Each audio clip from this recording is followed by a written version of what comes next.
এই সময়ে প্রত্যেকটা ছেলে মেয়ে কোনো না কোনো একটা নেশার মধ্যে আছে।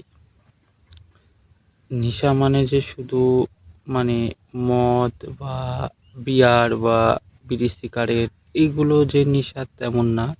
যেকোনো একটা জিনিসের মধ্যে যেকোনো একটা জিনিসে কন্টিনিউ মানে আসক্ত থাকাটাকে কিন্তু নেশা বলে। যেমন এই জামানার ছেলে মেয়েরা সবাই দেখেন মোবাইলের প্রতি খুবই আসক্ত হয়ে গেছে।